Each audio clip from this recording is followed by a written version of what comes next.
This video should be considered wild speculation. I do not have any inside information. Always do your own research and never bet more than you can afford to lose. Welcome to EDH 420, the channel that streams live games, produces original videos, deck building help, financial ideas, and more. EDH 420 presents Spec Sheet, Special Edition. I noticed an interesting trend yesterday and it got me to thinking. Something big is happening. So I wanted to get this video out as soon as possible to maybe save some people from losing value. Thassas Oracle might be seeing the ban hammer. This card has been problematic since day one. It is a very powerful creature for combo decks. It has dominated the format as a premier combo to go for, and for good reason. It is very hard to deal with.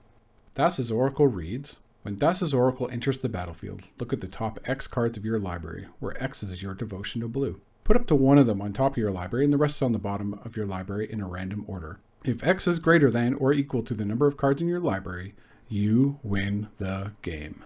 Once the ability of Thassas Oracle is on the stack, and if no one has spells like Trick Bind or Stifle, the only way to stop the win is to counter the spell that is going to empty the library.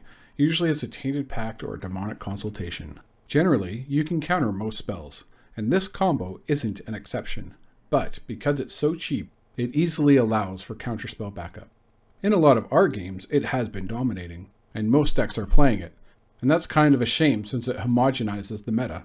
In other words, if everyone is playing Thassas Oracle, then all the decks start looking similar. They have the same search cards to go and get it and the same counter magic to back it up. They play mostly blue and black, which gives them access to the best tutors.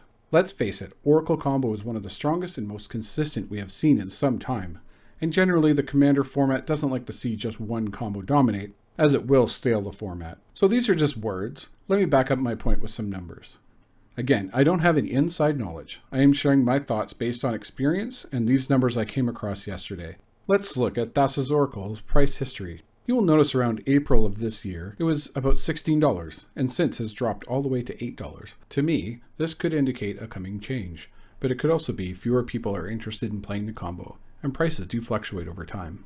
However, let's look at a couple of other key cards with this combo. Tainted Pact is a popular choice with Thassas Oracle, and it's one of the two cards that is an instant win. Tainted Pact has been more steady, but it's off its highs that were also in April, from $84 to $51 today. Okay, how about Demonic Consultation, the other major combo piece? Mid-April, its price was $23, and today it's $18. All of these cards are much lower than they were in mid-April. To me, that sparks the idea that the ban hammer could be incoming for Thassas Oracle. It is possible that players have fallen out of love with this combo, and up or down, these cards should share some financial entanglement. Tainted Pact and Demonic Consultation are both very playable cards, and even if Oracle is no longer around, so I wouldn't expect their prices to fall as far as in these situations. They tend to ban the problematic card, in this case is Thassas Oracle.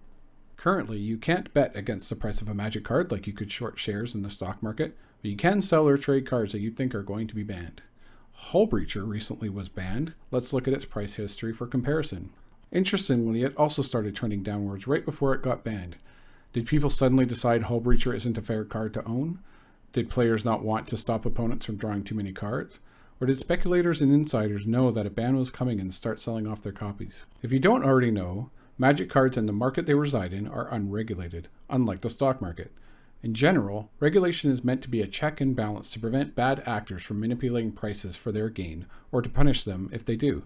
However, as magic cards aren't regulated, there's nothing stopping someone from having information like the feature status of a particular card, i.e., Thassas Oracle, and taking advantage of that by selling early while it's still legal in Commander and worth more than it will be once it's banned.